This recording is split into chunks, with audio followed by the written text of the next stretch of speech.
Hey, my name is James Nicholson. Welcome to my YouTube channel. In this video, I want to talk about arrears. How bad is it? Is it getting worse? Also, we want to talk about repossessions because that's up. And it's not up by a small amount as well. It's up significantly at the moment. Now, this was inevitable to happen because interest rates have gone up.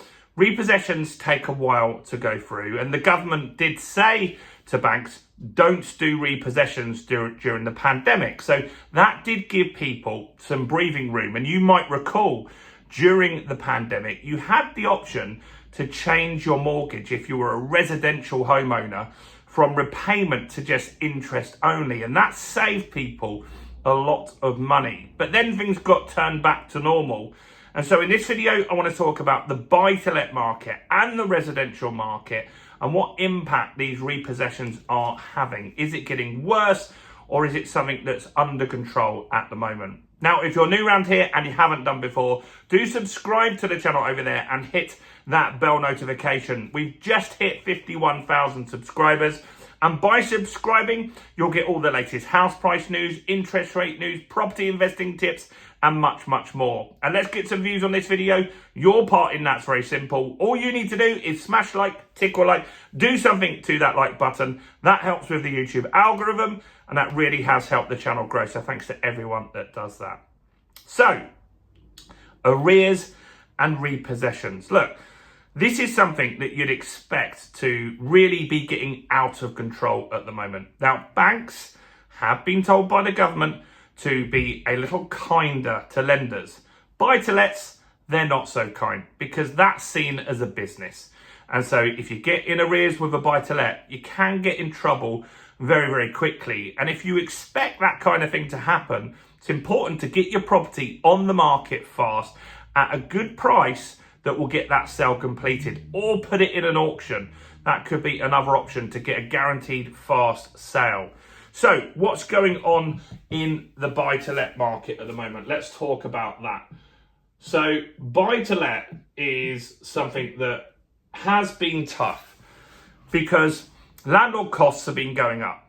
Rents have been going up as well. So if you've increased your rent, then that's good. But repayment mortgages, or interest-only mortgages, should I say, they went up exponentially because you could have a landlord that bought a property with a 1% interest rate. Then that went to 4% or 6% in some cases. I have a mortgage that's 1.5% still at the moment. Let's just say that example, 1.5%, that mortgage then went to 6%. That means my payments would quadruple. And let's just say I was getting £1,000 in rent for that property and my mortgage was £250 at the lower end, but then my payments quadrupled. Now I'm getting £1,000 mortgage payments on £1,000 rent.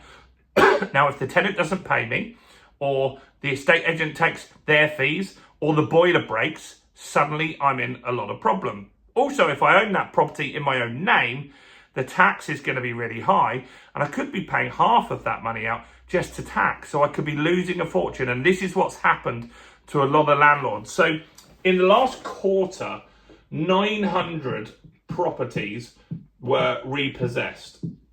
900 properties. So what does that mean?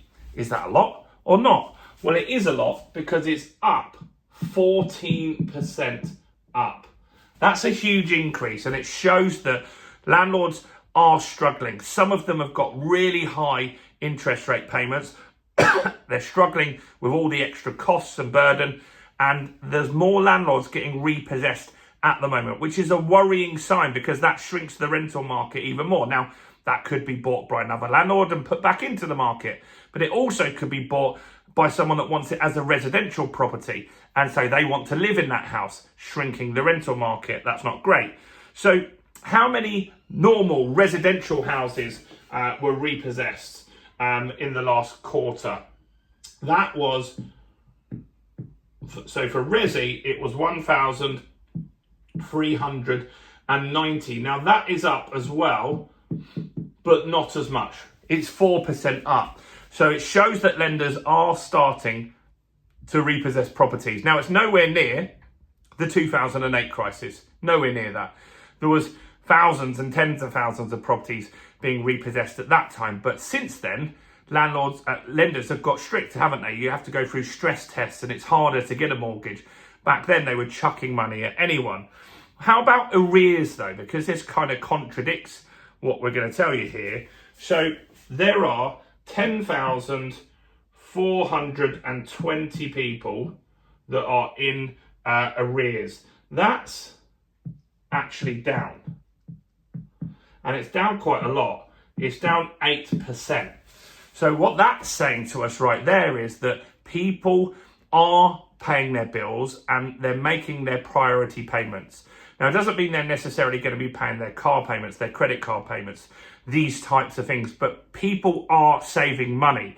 I listen to the Bank of England, their press conference after every single meeting. And one thing that they said, which frustrated me, is that the British people are saving too much money at the moment. And that's because we've been through 5 years of torture. We've had a pandemic, we've had inflation, and so people are holding on to their money. They're saving for a rainy day, and so less people are in arrears at the moment because they're not spending on luxuries, they're not going on holiday, they're taking an extra year to get that new car. And so that's a good sign. That shows us that potentially this repossession stuff could start to drop, or at least level out over the next year or so, because we don't want lots of people losing assets, getting repossessed. It's not great. Even the lenders don't want to do it because it's one, bad publicity, which is probably what they're mostly concerned about, but two, they could get a property back and then they're stuck with it because the market's slow at the moment.